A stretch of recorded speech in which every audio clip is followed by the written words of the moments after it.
All right, welcome back to the Aussie Screen Printers Club podcast. Thanks for joining us. It's Josh, my man, up in the Woomba. What do you call it? The Tui or the Wooby? What do you ever get? T-bar. The what? T-bar's the place. The T-Var. Oh, that's kind of Yeah, neat. Yeah, T-bar.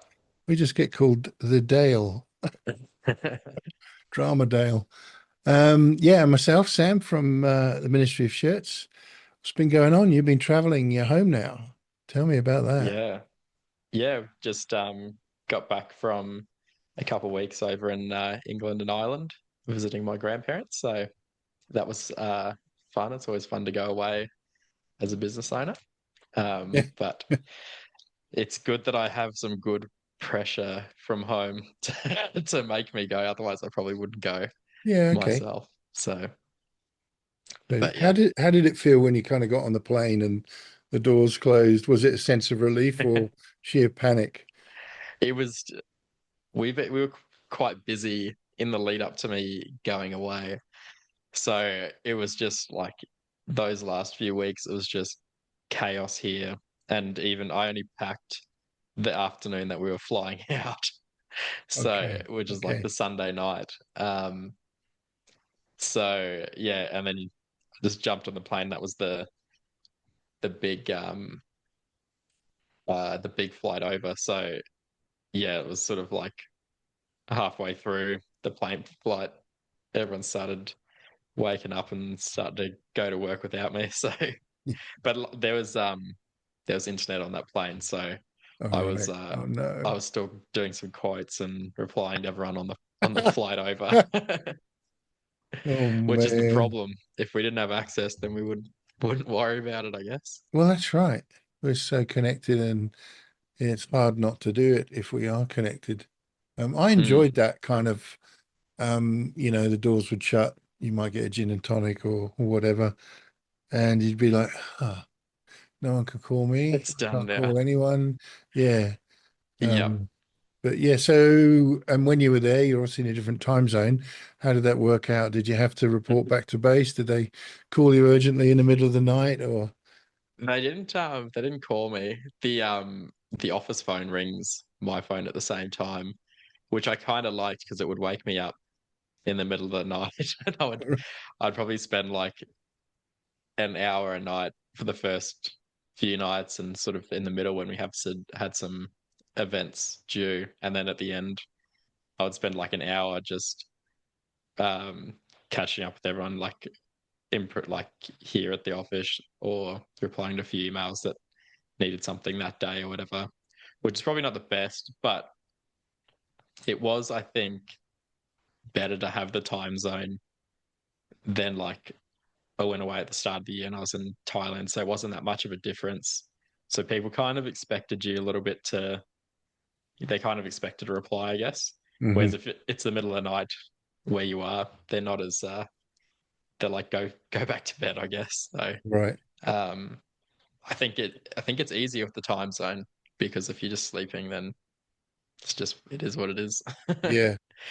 But it was a nice balance of like, I had enough time to do what I needed to do to have a good headspace, that I wasn't like thinking about the things that I haven't had a chance to do that Mm. did need to be done. But for the most part, the team did an awesome job. They just made it happen, did what they needed to do um, without me. So that's a testament to them. Yeah. For yeah, Did you kind of set up a thing whereby you said something like, listen, guys, if stuff happens, you're going to need to, and you can't get me, you're going to need to make some kind of executive decisions. But if the value of those executive decisions is more than X, then don't do it and call me. Like, did you say anything like that to the team? not really. I get. I try and like. I'm trying to lead towards the path of like to not need me in decisions of things, and try and put a bit of a framework there with like how I would make the decision, so they can make that decision instead of coming to me with it. Yeah. Um, so, and I guess the things that like tend to go wrong aren't too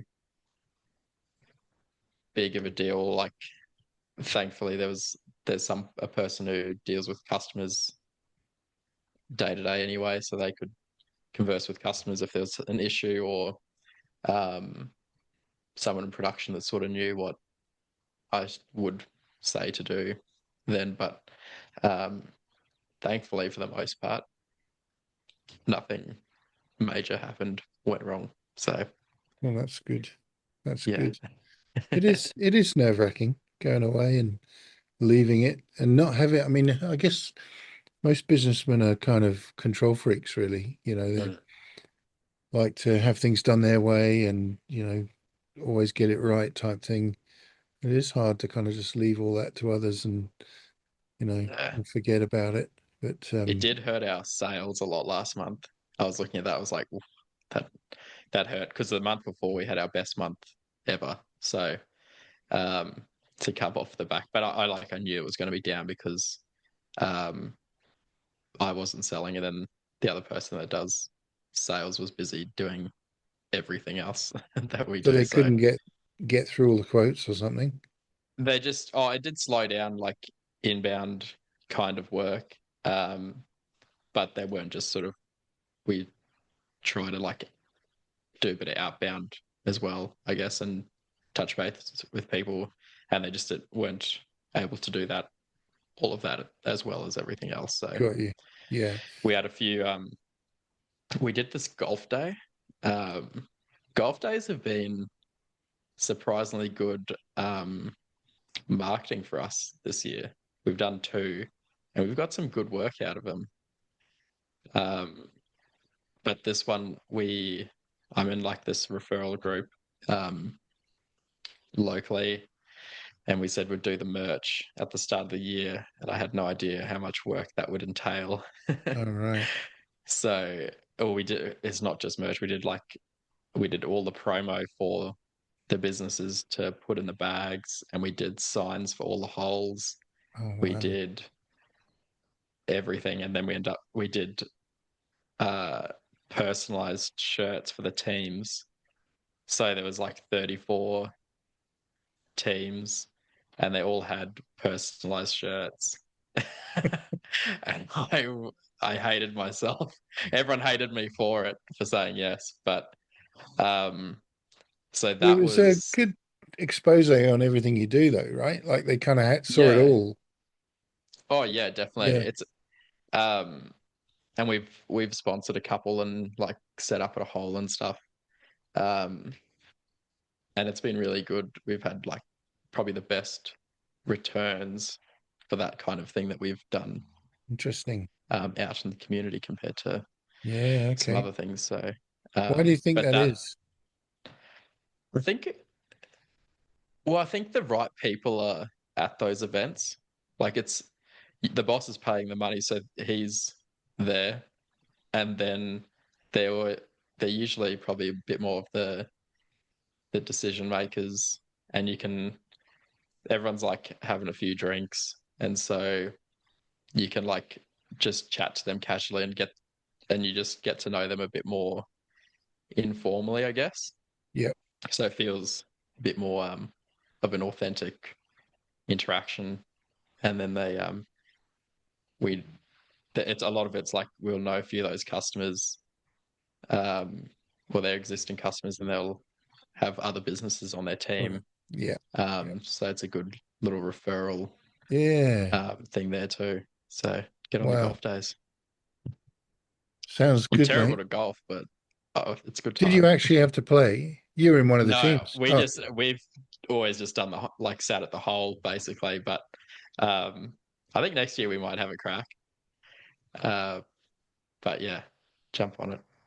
I mean, they say that, don't they, about golf? It's good for, I can't play golf for toffee, but they say it's good for business. You always meet and chat to Yeah. people in the bar, and, they're usually business people for some reason, or they know people that are, and Mm. um, they seem to be people of influence. I don't know exactly why that is.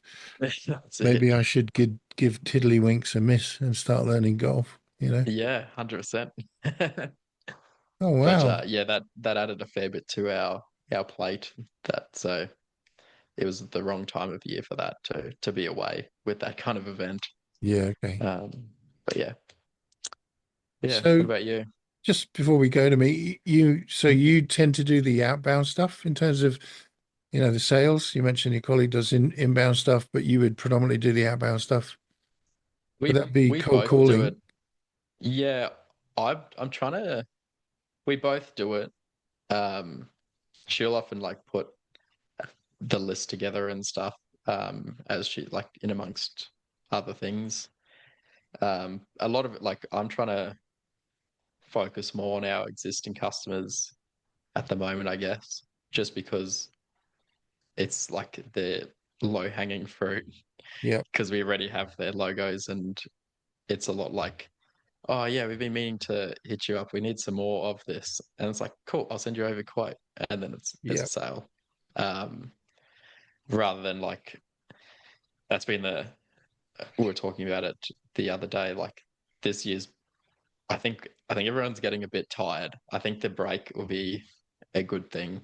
Mm, Um, because we've grown a lot this year, mm, but that also means we've had so much more like legwork on the front end, mm. getting like customers set up and their logos and getting to know what they're into and what kind of stuff they want. Um, but that like yeah, the existing customers and stuff, that's the easy money, I guess. I guess so. We can't, well, I don't do it. I know that Martini does.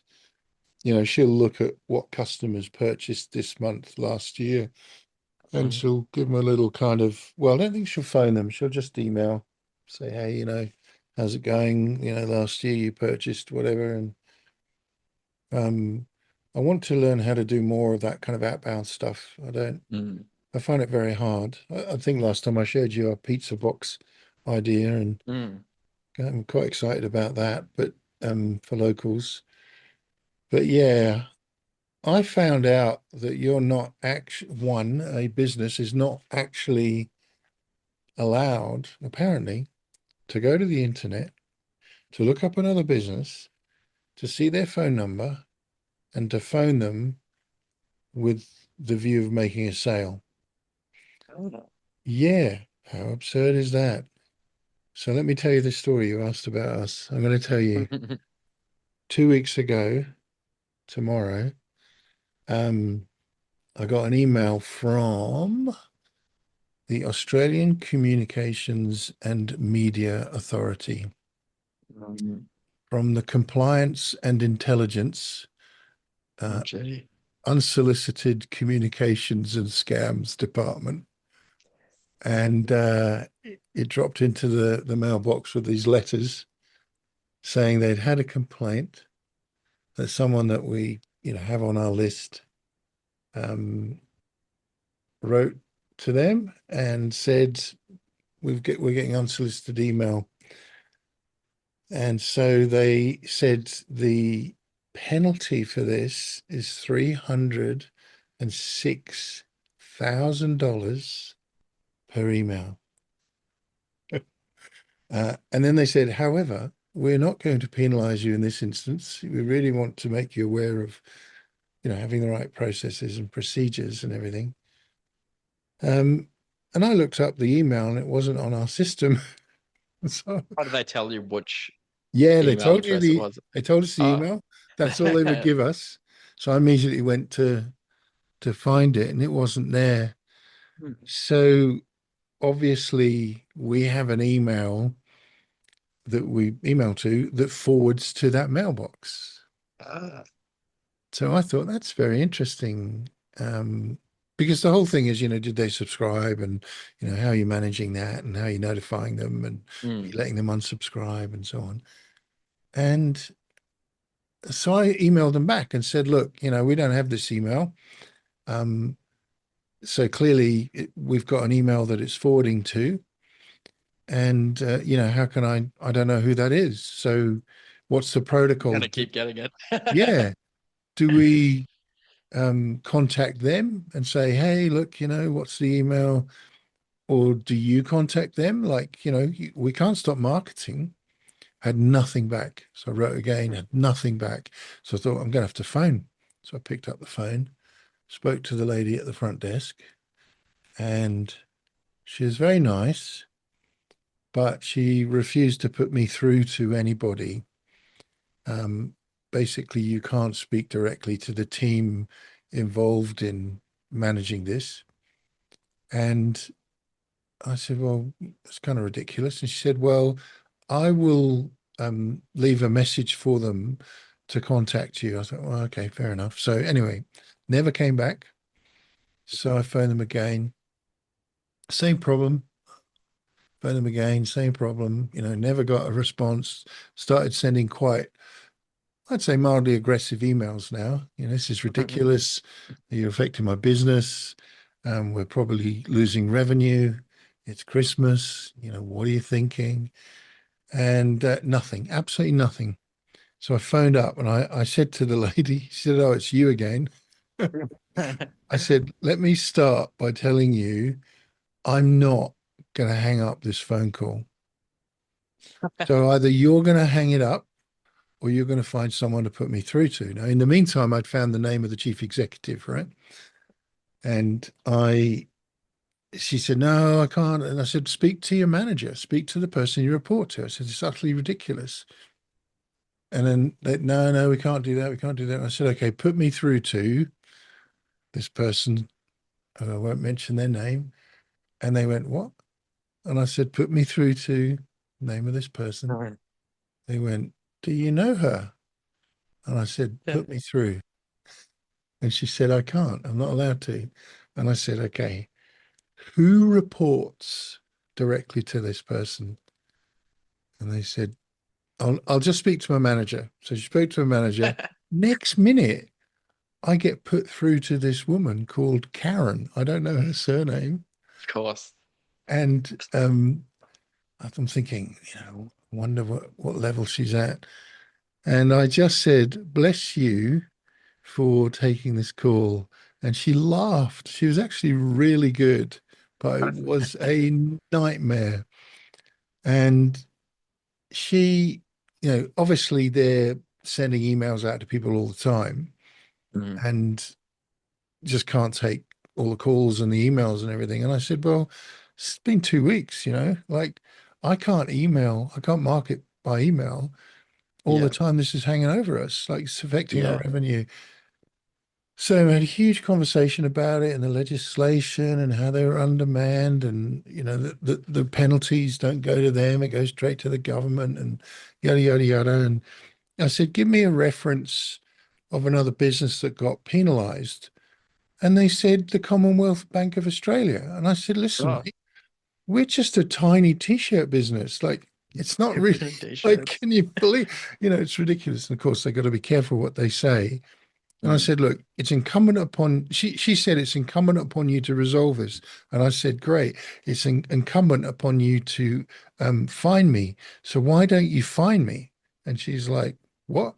And I said, well, because if you do that, I'll be able to demonstrate that I can't actually God. respond to this issue and you're penalizing me unfairly. And she went, I'll contact them and Oh. ask them if there's a forwarding email. So, I'm getting pretty peeved about this, obviously. And I said, well, how long is it going to take? And she said, well, I'll do it when I get around to it, but there is actually a 20-day wait time for us to respond. And I said, well, you're Oh. pretty close to using that. It's classic government, right? The KPIs Mm. defer by doing that.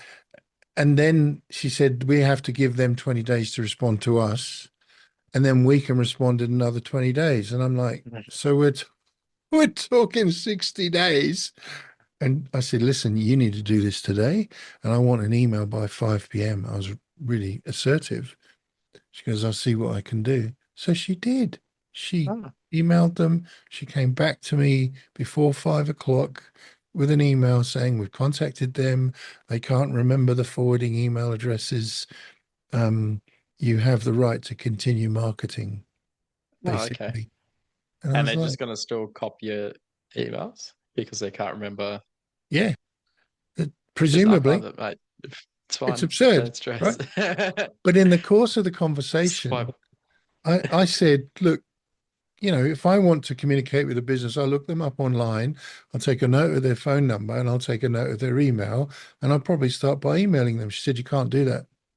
Mm. I said, all right, I'll phone them. No, you can't do that either. I said, you guys are insane. Do you not know how business works? Like, this is a kind of a fundamental to running Yeah. business. No, you can't do that. So, well, can I phone them to get Windows installed in my house? Oh, yes, you can do that. Just, you know what I mean? You can Interesting. phone them to get their custom, but you can't phone them to sell your wares to them. I said, that's never It's going interesting because it's like you're not supposed to do it, but that's what everyone is doing. to Like correct. that's how you sell. Yeah. But don't do it. Yeah. But Don't do it. yeah. But everyone does it, but don't do it. No, I mean, Wow. it drove me That's a mad. pretty harsh like fine. It's obviously designed to scare people, isn't it? Yeah. I mean, it just put Jeez. us, we used to do You'd 150,000 emails a month. Imagine you'd if that went pear-shaped. You know what I Sam, mean? Sam's single-handedly propping up the Australian government next year. It's oh, it's just bizarre, and I guess there's that point, isn't there, where that kind of legislation is such a blunt instrument. It just cripples anyone that gets anything Mm, wrong, rather than have. I mean, they didn't cripple us. Let's be fair. They just said yeah. no, we're not going to penalise you in this instance, as if if I do it again, I'll get smacked. Well, Mm, at least I got an email trail. But I think what annoyed me most was the difficulty of making them accountable to mm. such a scary email that they sent us, Yeah. Yeah, to we're actually, gonna drop this on you, but then we're not gonna reply to or like look after you for trying to do the right thing or yeah, whatever. yeah. And my tactic Gee. is to, with issues like that, is to say what I said. I'm not hanging up. I'm not Mm, hanging up until I get an answer. I did that with the internet with MBN. I refused to hang up. I yeah. said, no, you have to put me on hold and come back. I'll still be here, because what can they do? They can't hang up on you. They're not allowed, Yeah. right? So, because they'll get in trouble. Yeah. But anyway, Wow. that was pretty scary when I got that. I thought, oh man. Oh, it would have freaked me out. Yeah, I mean, obviously they're not going to penalize small businesses, And I did say, you ought to kind of get in touch with all these call centers in India or wherever they are, because I get, you know, 100 calls a month, people asking if I want a loan, or, and then Yeah. there's the scammers, the Digitizing. genuine scammers. Yeah, the Yeah. digitizers. From an Aussie number. Yeah, that's right. It's always from Melbourne or somewhere, isn't it? And you're like, oh, yeah, Yeah. okay. It's so frustrating, all that. But yeah, that was a quite a wake up call, to be honest. Mm. So what would you say the highlights or the lowlights, if that's the correct way of expressing it, for the last year have been for Yeah, you? I guess coming towards the end of 2025, do a bit of a little year in review. Yeah, Um, Northprint Wrapped 2025, that's like the right. Spotify Wrapped. Uh, it's been an interesting year. It is funny looking back. Um, Now, like when you're in the day to day, this year's gone very quickly. I'll say that much. But Mm. day to day, you sort of feel like you're just going through and things aren't really happening fast. But when Mm. I think back to the start of the year, we have a lot has changed since then, um, which is interesting. Um, Highs and lows. It's an interesting one as well. I don't even know where I don't know. What about, do you have anything? For me, um, similar to you, it's gone real quick. Um, I do remember saying in April, well, it'll be Christmas next week. And it does feel a bit like April was last week. Do you know what I mean? Mm, It's to go so quick. Highs, well, I guess moving to this place. yeah. Out of all the years we've had in this business, I'd say that was the most stressful year, Hmm. largely down to You moving guys and have changed, added a lot, done a lot has happened for you guys this yeah, year. A yeah, new gear, new place, coping with all everything. the crazy New South Wales development portal stuff. That was a nightmare.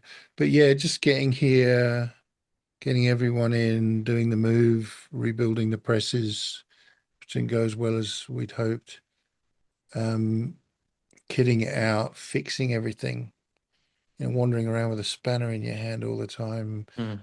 and a bunch of zip ties, Yeah. trying to make everything work. Um, and then we've had a bit of a new team. We've lost three, gained four, and lost one, and changed contracts a bit lately for some of the people as well. New kit, having the Rock was a big jump. Having the DTF printer, feel like we bought something else, but I can't remember what it was. But I would say the highlight has been, and this only happened a few weeks ago, sitting here and sort of just reflecting on the processes that we're all trying to run and thinking it works. It is actually quite strong at the moment. It's quite clear. People know what they do. They understand if that doesn't work, do this or go there or clean a screen or whatever it is.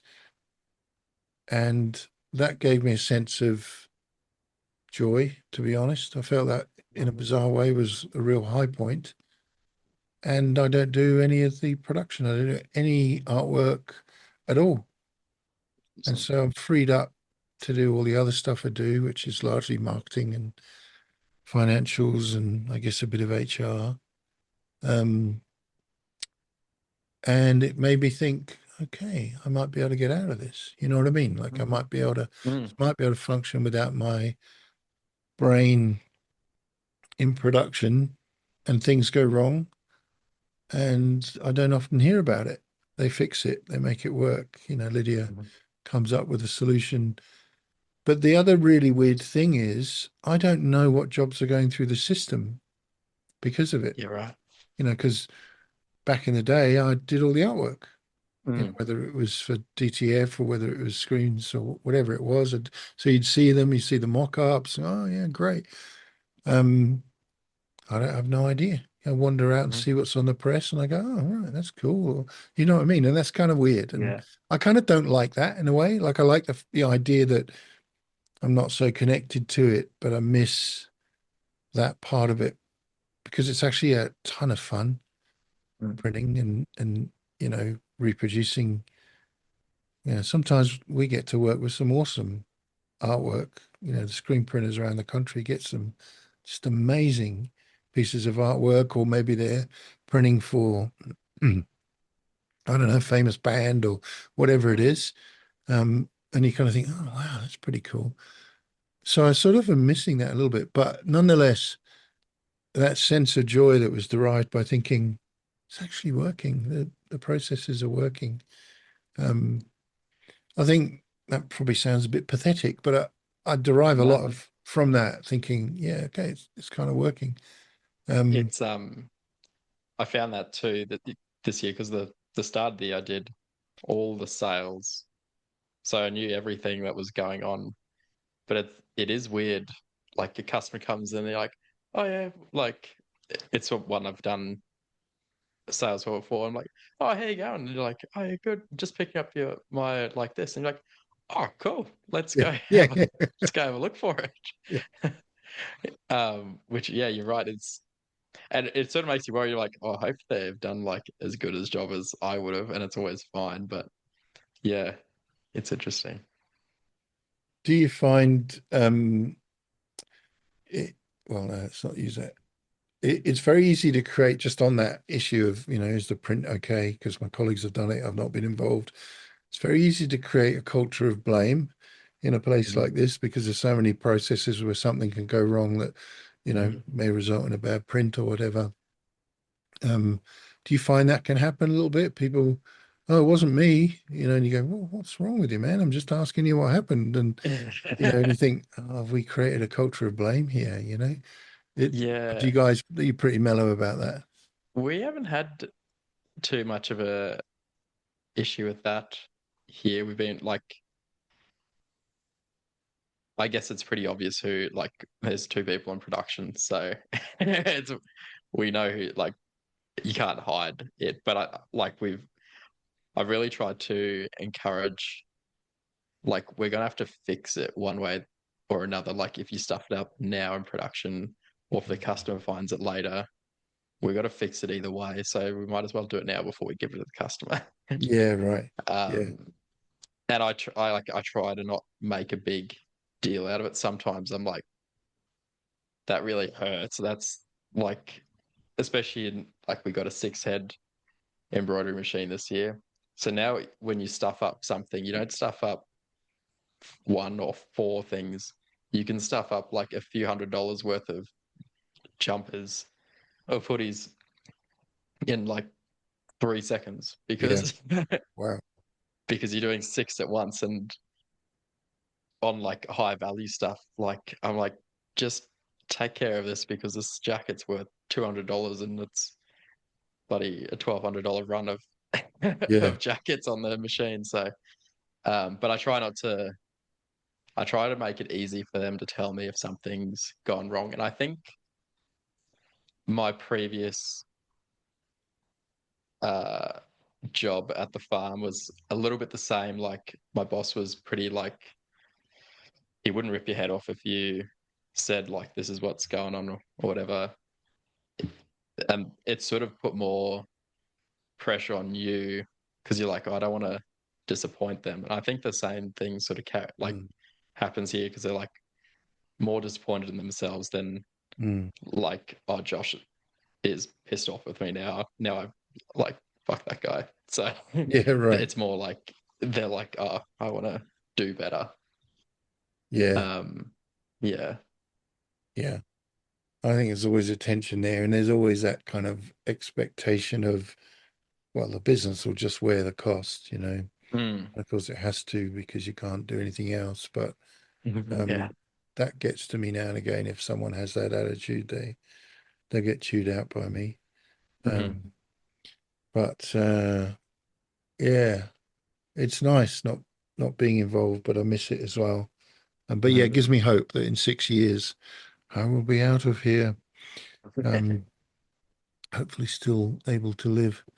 Um, Other thing that we did in the last wee while, following on from encouragement from you, was we got Deconetwork running, not for our core business, but as a separate entity, um, basically just doing small runs below 25. And that's been pretty neat. Um, Mhm. it's a hell of a complicated system, isn't it? But it's actually really good Mm. when you really get into it. It's really good. Yeah. Um, but and that's been good. So if someone calls or emails or pops in or whatever and says, "Oh, I only want two," we just say, "Yeah, that's cool. Here's the address. Go to it. Do it all online. We'll be printing it, but we don't want to handle your quote or anything. We haven't got time for that for two, and it's Yeah. working pretty well. Okay. Um, and we're just about to launch our first affiliate. So I think you probably know, we have the strategic partnership with Surfing Australia, Hmm. which connects us to all the board rider clubs in Australia who get a special deal if they come with us through that partnership, but they don't have to. They can go and do whatever they want.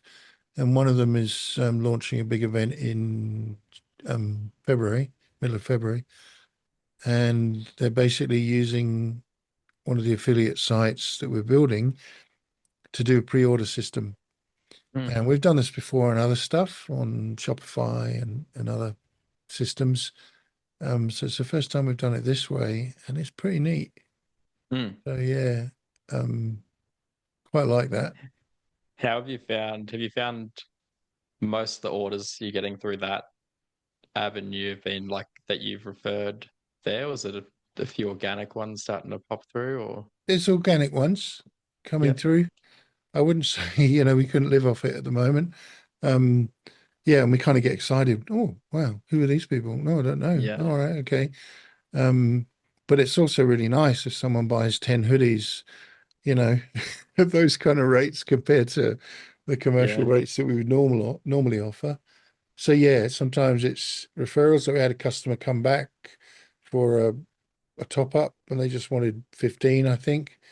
And Martini just directed them to Easy Tea. They did it. We printed it the normal way and sent them out, so that happens. Yeah, Um, great. but yeah, so it's nowhere near as good as I'd like it to be in terms of Hmm. volume, but it's sort of definitely paying for itself. And I think the affiliate model, I mean, we won't do gyms, that's your kind of market on that, but we'll find, some other market, maybe some bands or like I'd like to build a bigger affiliate that has lots of product available from different brands for bands or whatever it happens to Oh yeah. be, like a kind of a big one. Um, yeah, I'm quite excited about that working because a lot of those businesses just don't have that resource. They don't have the ability to set up that way. They might have like an email on their website saying, email Jim and he'll, send you an invoice or, send a check or whatever, whatever they do, Yeah. very kind of antiquated. So I feel like that could be quite good. Um, How are you marketing for that kind of thing? Or are you just letting it do its thing, I guess? we did, we ran a few adverts in Instagram just to kind of see who was coming to it and who Hmm. wasn't and, where they were going. And I turned that off pretty quickly because it was pants. Hmm. Um, and I got it on the list to do Google AdWords in the new year and see what that does. But I think the others have just come organically. I think they've Yeah, just awesome. stumbled across it. Um, so yeah, we'll see whether that happens. I'm not keen on the quoting system inside Deconetwork. Hmm. It's a bit clunky. It's very quick to quote. I like that aspect of it. You literally just pull the product up, drop the artwork in, and send Hmm. it out. But I don't like the process thereafter. And I've been online with them in the US trying to kind of build it out and work out better ways of doing that process. Because ideally, it would be good just to have one system, right? Mm. Rather than what we're doing. So, not fully convinced about that yet. I know you use it for everything, don't you? It's your core sort of Yeah. engine. Yeah. Um, but also, some of this could just be that I've not configured it that well in certain areas. Mm. Um, but yeah, it's good. It's running. I'm glad we did it. I'm glad Mm. we looked into it and got something good going. Yeah. Yeah, that's awesome. What are your plans? We've done a kind of little retrospective. What are you thinking for 2026? Anything major or just business as usual or I think 2026, I want to, the guy, like everyone here jokes about like that that like making things lean because I love like improving things and like mm, the whole lean philosophy.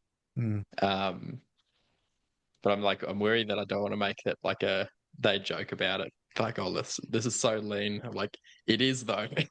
But I think in 2026, I want to build out our processes more and have it really like clearly defined and the whole like so like now I feel like it's still a bit like chaotic. I want to make it so that it's like each person knows exactly what they're doing or what should be done with this order. mm, This is how you do it if someone's not here. Um, and just make it really like calm. So even when we are busy, like we're busy, but everyone's not stressed about like how things should happen and how it should flow through. and try and prevent like any issues in production or sales wise. Um, I'd like to build out like a whole like a company wiki basically, Yeah, right. so that like everything you basically would want to ask me, it's there. Mm, mm, And try and like if it would be like I'll still be here every day because I like I like being here and doing whatever, but I want to try and make it so it could function without me because not to get me out of work, but also just for uh like if something happens to me, like no one else can pay for stuff or pay people or mm, anything like that, just mm, for like um just to make it like real safe and like I guess a stable um calm business, I think is what I'm trying to build and give people framework to make their own decisions, even as far as like what like if we can do some special pricing for a customer to get a job over the line, like this is what you're able to do without chatting to me in the sales side. mm. Um, and like anything more, you can like chat to me, but um, and build out more of a sales org, I guess, and add another person in sales Yeah. because I our our structure is a little bit different to a lot of other like printers. Like we're pretty heavy on the customer side, but the kind of work, the orders we do are different. They're like a bit more complex kind of orders, or the products are different and Mm, they're very mixed, I guess, as well. So it's not like we're just doing like quotes for 50 Ts or like easy stuff. It'll be some of this, some PPE, some uniforms. Um, so I think more sales help will be good too. mm, mm. It seems like when we add another salesperson, we just make more money. Like it doesn't necessarily happen that way, but hiring the right people and giving them the right tools and stuff and giving them opportunity to go out and sell, I guess, seems to result in that to an extent. Yeah, yeah, absolutely. It's a business decision. I guess there's risk involved in it, period, right? Like so, Mm. you know, exponentially it should work, but Hmm. maybe something else Yeah. happened, to be a COVID or I don't know, something go wrong. But there's risk involved, but it should work. I just find our industry, I mean, I don't know enough about our industry in terms of sales and marketing, or maybe anything, but it seems to me to have traditionally been just an inbound thing. Mm. People would literally walk into the print shop and say, "Hey, I've got a t-shirt, whatever," and obviously now we've got all this other technology at our feet. But I still find the idea of um, approaching businesses quite difficult, like personally quite difficult to do. You put me in front of Hmm. I don't know, a financier for us to raise capital for a, 150 billion project. I'd find that a lot easier, ironically, than going around the corner and talking to the plumber. And that's probably a personality thing. But I do feel we need to get more like that. And I've listened to a lot of podcasts around that. You can listen to the Printavo one. They're always covering this question every now and again. It Mm. just keeps coming up. How do you do this? How do you do this? And it does seem like it's got an exponential possibility. Mm. That thing you mentioned about, the wiki or intranet or whatever you end up doing, I'm trying to do that, but not for the operational processes, which I probably should be doing. Mhm. I mean, they're fairly tight. We do have a few standard operating procedures printed out in certain areas if you're um, coding screens or whatever. But I'm trying to build up, I'm calling it the Business Bible on how the whole business runs. So not so much how do you coat a screen or Mm. burn a piece of film or whatever, but on this is how the whole business runs from the perspective of marketing and personnel and finance and I'll just say the the reason for doing I shouldn't laugh, but the reason for doing this is that um, my wife, God love her, I love her, refuses to have anything to do with the business, quite rightly, and yet, you know, if I drop dead, we'll end up between her and Lydia just trying to work out how this works. That's it. And so I do have a business consultant friend that has promised to step into the breach if I do croak, or perhaps when I croak. And I have the accountants there that are doing a ton of work for us now. It costs a bit of money, but it's good. But I really need to kind of because you know we've got quite a few domain names.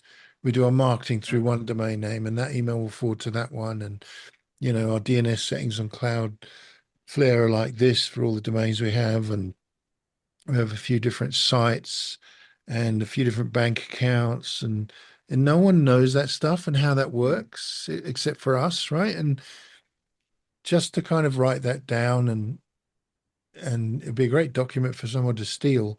But the other reason for doing it is it sort of packages your business with its Mm. intellectual property and its revenue and you know all the things we're trying to do in a way that people can say, right, if I bought that, this is how that business would run, or I can see the way they're running this, and I can attach that to my business here and get rid of, you know, three staff or sell a machine or whatever it is. And I think that's really important because that's one of the hardest things. When you come to sell a business, there are several models, but one of the most common ones is, right, we're going to buy this business from you for $3 million, let's say. We're going to give you 1 million up front, and you're going to stay with the business for another year and a half to 2 years, doing what we call an earn-out. If you stay with us and it works out correctly, and the processes are transferred over to us well, and you don't just walk out the door and we don't understand anything, then you'll get your other 2 million. And often that fails. I've done this with others. I've sold businesses for others. I've sold my own businesses. And that bit often fails because there's always a tension. You know, you've been running your business for X years and someone else now owns it. And technically they can do things differently if they want. And there's a point where you kind of go, right, I need to exit now. And so often they don't get all their money. Um, but I reckon the more you're able to kind of enshrine, I guess, the kind of corporate processes as much as the operational processes, the easier it is to package and pick up and for someone to look at it and say, oh, I see how this runs. Okay, that's connected to this. And that's not why they have that domain there. Or this is, you know, whatever it may be. It's why they run that website as well as this one. And because when you think about it, you know, you've got, I mean, I don't know, do you use Zapier or Zapier? Sounds a bit We French. have, but we haven't got anything on it at the moment. So we use Zaps out of Zero and into Monday with different kind of uh, communication layers in terms of how all the emails work in here. And just that on its own, Mhm. you know, nobody would know that if you didn't write No. it down and say this is the account for that and that's how this works. And that's what I'm trying to write really slowly. Um, so that yeah, can give it to someone if or someone can take it if I drop dead, but also, you know, package it up to get sold. Yeah. We're almost not quite at the point of being completely hands off from the perspective of management accounting. What I mean by that is obviously we create quotes and invoices. We don't do any of our own bookkeeping. We have our own tax accountants that just meet with me every quarter and go through everything. And I look at them. I look at the accounts every day and check where we're at. But I still pay for things from the Mm. bank. The guys have cards, so they buy the garments and the ink and whatever else. But all the big stuff, I still move about in the bank accounts, and that's the next level I think for us is to say to the accountants, you just do that, and that's really scary, right? Yeah. You move all the money around. Where's that? Where's that 100 grand gone? It's a bit Yeah. scary, right? But I think if I can get it to that level and have that mentality that you've got about being hands off so that you can be away and it runs, obviously it needs to Mhm. actually work and I can still keep my eye on the ball, then that's the next stage again for me to step back. So I think that'll happen in 2026. I think we'll Mhm. just say, look, I haven't got time to do that, Yeah. and I'll just do marketing and a bit of HR, which I don't like. Some stuff. Yeah, yeah, goodness, isn't it awful? Um, the thing we didn't get this year was the cutter, the DTF Ah, cutter. yes. And I know that Tim Tunks at Flavor Pop, a shout out to them, DTF provider in Canberra. I know they got one and he loved it. He thought it was fantastic. And yeah, he was able to offer a service to people who've cut transfers, a bit like the traditional supercolor transfers. If you Mhm. buy supercolor DTF, you get it on a roll, just like any other person. But anyway, Tim got that and he thinks it's fantastic. We've got one that we haven't paid for, but it's reserved for us in Melbourne. But they're trying to, I won't take it until it works using a kind of QR code with the stuff that we're printing in a particular piece of software, which is called Neo Stamper. And it's not quite there. So I was kind of hoping we'd have that in and running Mhm. because we just have a guy, he doesn't just do cut transfers, but he does a lot of cutting of transfers on one of those big A2 guillotines that you slide back and forward. Because everything has to be cut to size for the rock here.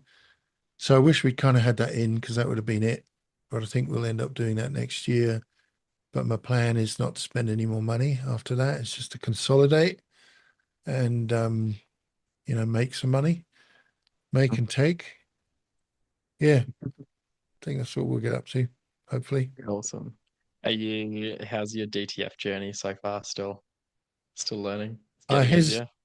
still learning, definitely still learning. There's always something new that you go, what do you mean the damper's leaking? What the dickens is a damper? I don't know. What the dickens is that? No, I think we've got it dialed in. I say these things with caution, but I think Mhm. we've got it well dialed in. We know how to work it much, much better. Um, and we use it like it was printing for 8 hours today. Tomorrow I'll be in at 7, getting it started again, which is Mhm. basically turning it on, heating it up, and pressing a button, and then making sure the camera's working on it so we can check it's okay. So we use it in anger every day. And I was saying at lunch today to the team, I said, it's amazing. It just keeps on banging it out. It just is incredible. Mhm. Um, but there's tricks that you need to learn about color and Mhm. especially about space usage. So if you've got a customer who wants a really nice oversized print, you've only got 60 centimeters width of film, Mhm. and that means you're not going to get too many of them across. You're only going to get one, which means there's this big space at the top. Mhm. And if you can't fit anything in that space, all that happens is the whole print takes a lot longer because it's a funny thing because the print head has to move all the way, pretty much all the way across the carriage Right. and all the way back. it doesn't move Take any longer. correct. Yeah. It's just you're not utilizing all the space, which Right. means whatever you're going to print or could print in that space, you're going to put at the end of that run, which means it's just going to take longer. Hmm. So learning, I mean, it sounds obvious, but when you actually start working with the software, it's a bit finicky. Um, but today, like one of the jobs was 6 hours, and I said to Lydia, "Oh, have you thought about printing it this way and just changing a few parameters?" And it went down to 3.5 for that one. So Jeez. like it makes sense to work at it, and we're kind of learning that a lot more now. Um, yeah, and the prints are great. The colors are awesome. Mhm. Um, they peel fantastically now. We got that all dialed in. Um, they press fine. The rock, you know, does what it says on the tin. Occasionally, if we've got a big oversized print, we'll peel manually because um, it doesn't like really long. The problem with the peel is that when you peel manually and you lift it towards one corner and then you immediately pull it back from the corner Oh, so that it rolls back, the peeler on the rock will do that, but it'll take the entire width. So it'll, right, rather yeah. than peeling a corner away, it'll take the whole thing and just kind of rip it back. And it doesn't always work well on a big print. Hmm. So, occasionally we do that. Feeder works well. So I love that machine. I never get to work on it, but uh, it's definitely been a good one. Um, oh, I'll tell you the other thing we did quickly. We bought some new squeegee holders and Oh, yeah. flood bars for the auto. They're coming in. They're in Brizzy at the moment. Just to get wider prints. We really want to max out the print size now and try and offer some bigger prints. But yeah, DTF. Uh, there's a little bit of me thinks, are you meant to use these 8 hours a day? Like, is it going to stop on Friday? And someone go, no, you're not Yeah. meant to do that. But it's going fine. How But many meters an hour does it do? depends on whether you're in like super high res Okay. or sort of what we call production resolution. And for most stuff, we'd use production resolution, and that would print 10, 11 meters an hour, Okay. linear meters. So again, if you're able to fill up the width as much as you can, you're going to get through a ton more. Hmm. Um, but it's difficult if it's a really big back print. I think if you use the high res one, you would be uh, probably like 7 or 8 meters an hour. Everyone always goes, oh, we get 15, 20. It's just not true. Mm. Well, it's not true with a 9 color. It might be better with a CMYK printer. I'm not sure. Um, but yeah, so you're always, when you do it, you queue all the jobs up. It's like a lot of those systems. There's a funky bit of software, and then it just dumps it on a rip, which queues it up and spits it out to the printer. And yeah, there's always that moment when you start printing, it starts spooling, and this software is pretty cool. It doesn't spool the whole piece of data and then drop it on the printer. It starts spooling and then starts feeding the printer, which means you can get the production running much quicker. Because some of Yeah. these pieces often could take half an hour to spool. Like, you know, Right. yeah, like imagine, I don't know, you got 100 big full color prints or something. It's a lot of data. Um, but there's that moment where when it finally starts printing, you immediately go And you over watch to it the and you're rip like, and see, yeah, how many hours it's going to take. You go, oh, right, okay, 3 hour job, 5 hour job. We had one job the other day, just a single job was 6 hours of printing on its own. wow. But you're not, I mean, you're going and checking the ink. Obviously, if the film runs out, you're changing that. You're checking the powder. And we got a camera that just looks at all that. And someone will just sit with it on their phone and they'll glance down and check that, it's working okay. So it doesn't need a lot of attendance and it's just doing its thing in the background. So it's not Okay. what's the word I want? There's not a huge onus of time from us working it. But yeah, we couldn't live without it now. And I just think the cost saving is so great that we Well, would. actually, this is something I thought about to ask you the other day while I was running, because I remember Stephen from Campus Inc. saying in one of his episodes how much he thought you should be doing per month before you buy your own machine. Now that you have one, what would you say you should be? At what point do you think it would be worth looking at one if you're spending X Yeah, amount wow. per month? That is a good question. From memory, the cost of this machine was about 35,000, something like that. Um, we were spending anything, an average week would be 4 grand of outsourced transfers, Mhm. $4,000. And, you know, we could be spending $5, even 8, $9 on a really big print. And now they're 20, 30 cents.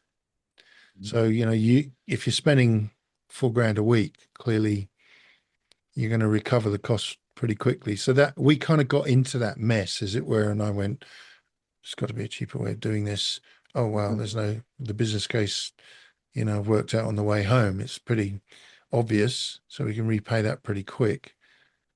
But you've got to remember there's different levels of DTF to get into. Like we've obviously got a fairly big machine with 9 colors and a huge oven and automatic this, that, and the other, so we don't have to touch it. Mm. Um, but you can get in much lower. And I don't know what the costs are, but let's say you could get in for 5 grand or 10 grand with a good printer. Well, that's clearly going to kick in much quicker than spending 4 grand a week on transfers. So, um, but yeah, I haven't worked out the absolute, pivot point. But I Or guess most the people, I mean, the easiest way to do it would just be, find out what I spent on transfers last year. And, what was the average value of a transfer? Right. If I buy this machine for X, what's the average cost of a transfer now? Right. How quickly can I repay that? And then go into profit after that, depending on, how you buy the printer. So what yeah, about headache wise? in terms of transferring over, no, no pun intended. But is that what Yeah. you mean? Yeah, I look for sure. Yeah. Um, I think we were a little bit unlucky because we we had a defective head early days, which nobody knew about. Mhm. Straight out of their factory, set up, worked fine, and then there was a couple of issues, but we didn't really know because is this what it's Yeah, you meant to don't do? have Is this nothing normal? to compare Yeah. it to. And these things, they're very expensive heads, but they've got lots of nozzles on them. So you might have a defective head and it might have, I don't know, 6 nozzles not working very well, but it prints fine. Mm. But I wasn't happy with that. And so we were messing around and trying this and trying that and making all kinds of mistakes. And it's hard to get good information off the internet. Everyone's got a different view about how to run them. Mhm. So it was a headache for sure. But once we got that sorted out, which didn't take long, and once we'd worked out what the sort of optimum temperature is and the humidity in the room, and um, it it wasn't too bad. I'd say there was 2 months of nightmarish. Why did we do this? This is such a bad idea. What was I thinking? Moments, and then it was fine. It's worth going through that. Okay. Yeah. But yeah, if you're a small printer and you're buying, I don't know, a couple of $100 worth of um, transfers and your business, outsourcing them and your business is still growing, then just stay as you are and keep it growing until you can get up to, I don't know, $1,000 a month or something, and then start looking at what those kind of entry level printers are, what's good about them, what's bad about them. They usually just CMYK, but that's okay. Everyone's been using that until quite recently. Mm. Um, because you really need that revenue to justify it right at the end of the day. you don't want to spend 40 grand on something and you're doing, I don't know, half a meter a week or something, right? Yeah. That's the really bad thing about them is they waste so much film. Drives Right. me mad. Yeah. And we're really keen on sort of screwing that down. But even running off, if you finish a print run, it's still got to go through the Yeah. powder and through the oven. Well, that's 3 meters Hmm. from the print head to the spool on the back. It's a lot. So you don't want to start a print job, stop it, start another one, stop it, because you're wasting 3 meters every time, Yeah, right? every time on the Yeah. front and back. So you need to be on it. You need to queue everything up the night before, know what you're Okay. printing, get it running. But there's also, you develop techniques of removing a roll. So as Okay. it's printing, you want it to keep printing. You don't want it to stop. Um, yeah, you can weight it, cut it, take that roll off, put another one on, tape it back on, and keep the print job going so that you can go and check the quality of your because it's Right. all upside down, so it's really hard to see. So Right. you need to kind of take some strikes and press them and check you're happy with the color and whatever. Um, Okay. but yeah, it does waste a lot of film if you're not sort of on it mentally. But we'd run a whole, 100 meters in a run. Yeah. Hmm. Well, Yeah. So we probably couldn't live without that now, but we still do more screen printing than DTF. But for yeah. us, it means our customers can get lower quantity, full color prints, that the ones that don't care whether it's DTF or Yeah. otherwise. I did a video, someone asked me to do video, put it on Insta of a blowout station blowing out a plastisol print. And Oh, right yeah. next to it, there was a DTF print and blowing that out. And I was horrified. The DTF print held up much Oh. better than the plastisol. I mean, there are good reasons for it, but I didn't realize that was going to happen. I Yeah. was like, oh man, this is actually quite strong. Um, yeah. So um, I asked the internet, you okay for time? Mhm. I've got about 10 minutes or so just to say, Easy. maybe we should start this. Brilliant or bunkum? That's what I Love it. went to Chat GPT, and I asked it to give me 10 insightful questions that we should consider for our businesses to be able to expand in 2026. And I thought I'd ask one. We can always ask them another time. Um, Absolutely. okay, well, I guess this is the obvious one. What is your unique value proposition and how can you leverage it to get into new markets? It says identifying what sets your business apart can help in tailoring your expansion strategies. So what would you say your USP, your unique selling point, or your unique value proposition is, and how would you Oh, use it to get into new markets? I think our I think we're like the friendly local place. Like we're or the that's probably not the right word. They're like we're real people. I Yeah, think okay. that's how we like I feel like we have more genuine uh relationships with our customers than like it's because we're small and there's only like two of us in sales, so we know everyone. Um, but we're like genuinely like mates with a lot of our customers. Yeah, And I nice. think it's hard to go somewhere else or chat like, yeah, it's hard to leave us if you're mates with us. Yeah, So yeah, it's, I think that's worked quite well for us. And it's like, I've thought about it too while I was overseas about like how we keep that sort of reputation as having good relationships with people as we like grow as well, because that's where like another place, another young bloke that's wanting to have a crack will slide in and have better relationships, and the same thing will happen, like how we've taken customers from other local businesses Mm, as we've started, I guess. So, mm, um, not that that's like everyone says they got good customer service, but I think it's the way it's the relationship with the customers mm. in that service is our thing, um, which is not overly like specific. It's a bit of a hard one to gauge or to sell to people. It's a bit hard to tell. I think we just have to get it across as a give people the right vibe as we're chatting to them almost. I think it's Difficult one. amazing. I mean, that customer relationship is everything, isn't it? Always. But just having that kind of mate friendship type Mm, arrangement, builds confidence. Hopefully you can rely on a mate, right? Otherwise they're not a yeah. mate. Yeah, that's it. So I think for us with that, we'd say something similar.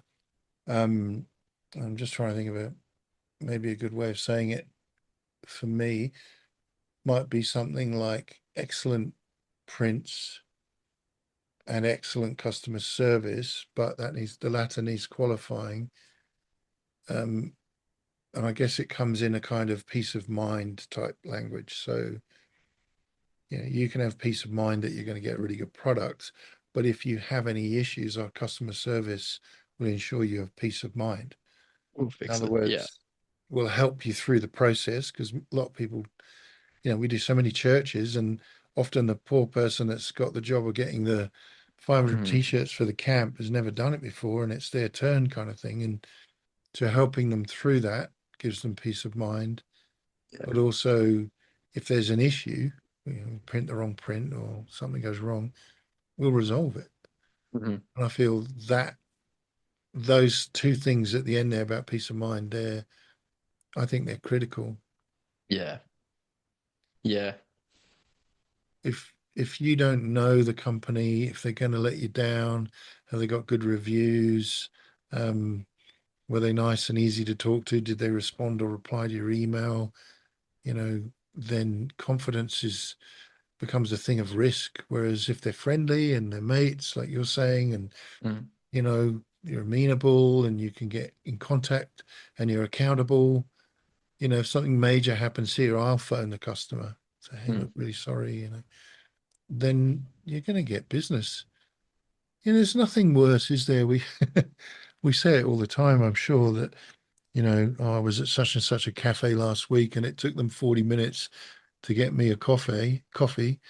Um, it's just ridiculous. And so it is. Well, I don't want anyone to say anything like that about our business, you Yeah. know. Yeah. So I reckon that's the thing is, it's not really unique, is it? I mean, No. it's a difficult question from Everyone GPT. thinks we have Everyone's the trying to best do what we're service. talking about. Yeah. It's not like we've come up with the genius, solution to this, or everybody should aspire to that, at least.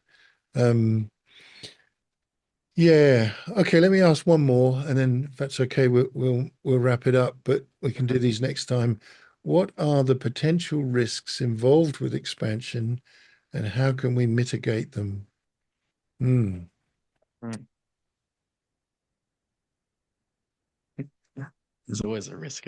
Risk it for the biscuit. But I I really like making like uh, I'll make a decision on my like gut as well, but it is really nice to know, like I like to have numbers around everything, and it is so much easier to make a decision if you've got clear numbers to make those decisions. It's still risky, but it's less of a risk if you at least know there's the rough economics of that decision.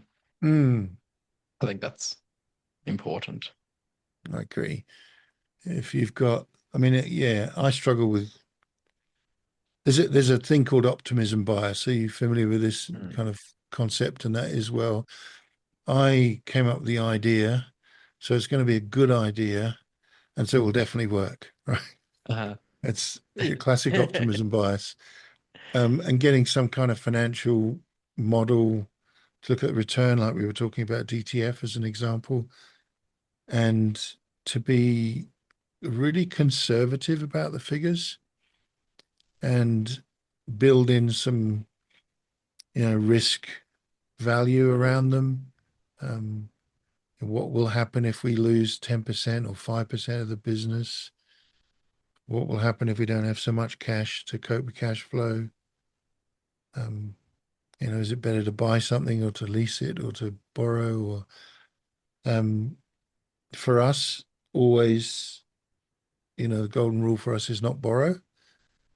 We did look at it with the Rock and the DTF printer, but at the end of the day, if we decide to close this next year or, quit or something, I just don't want all that baggage and, those strings attached that you owe the bank this or whatever. But also, if you're spending your own money, it's your own money. You're not paying interest on it. It's a capital asset in the business. So balancing those things. I think the other thing, though, what's the question that made me think differently? Potential risks. How can we mitigate them? Yeah. Assessing risks related to finances, competition, and operational challenges. Yeah. Okay. Well, that's a good one, isn't it? Like, if we were to double the revenue, would it actually be worth it from an operational perspective? Mm, Because it might create so many HR issues in terms of you don't have enough people, you have the wrong people, or they're working too much and getting tired or whatever. It might even be better to say, well, let's grow the business by 10%, not 100%. And I guess managing that. But the other one there about competition, um, yeah, there's risk, isn't there, of going into a market and effectively becoming more competitive with the other screen printer companies. mm, And I know that there's a fairly good, group of people in this industry, but there's some real rotters there as well.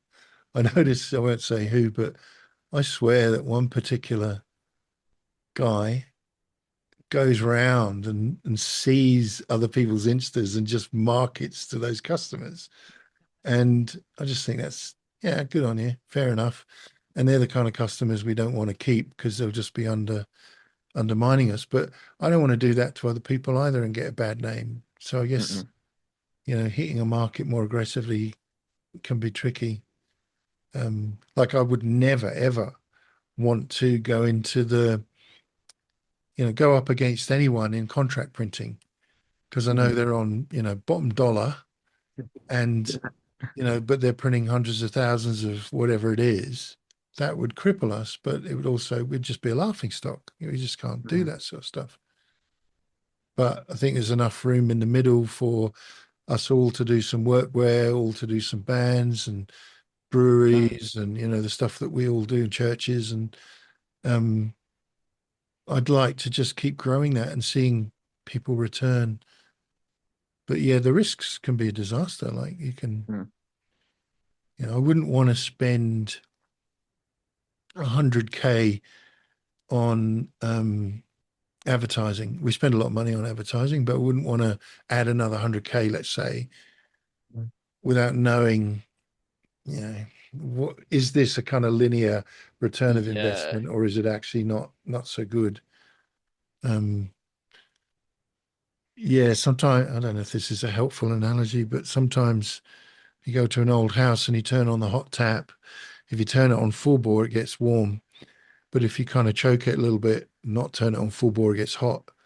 And I think Mm, sometimes marketing and advertising can be a bit like that. If you open up the floodgates and let, chuck money at it with advertising, especially, it doesn't necessarily give you the same return as it does if you're mm, spending 100 a day or whatever it is. I guess just being able to manage the risks and pull them back in if you think it's not working as well. mhm. Yeah. Okay. Well, we'll look at the other ones next time. but we got two. Absolutely. All right. Well, anything else? Any other reflections you want to throw at the wall I think before we that's call it a day? I think that's good. We'll do another pre-season catch up, I'm sure. Pre-season, and yeah, hoping to have one where we can get lots of people drop in to be a laugh. Yeah. Yeah. If you're keen for that, let us know. We'll tee up a time where we can get a bunch of people on. We can have a good yarn. That would be a good laugh. Well, if I don't speak to you before then, because you do all our embroidery. In fact, somebody said it was a job for hats I going think up quickly, I think. that's it. Yeah. Um, yeah, but if I don't speak to you, have a great Christmas, mate. And Thank we'll you. we'll catch Likewise. you in the new year. And to those listening or watching, thanks for doing so. And I hope you have a good year as well. Good new year. And yeah, we'll see you in 2026. Let's do Yeah. it. How did that happen? All right, Right. mate. Catch you later. Awesome. Thanks, Sam. See ya. See you, buddy.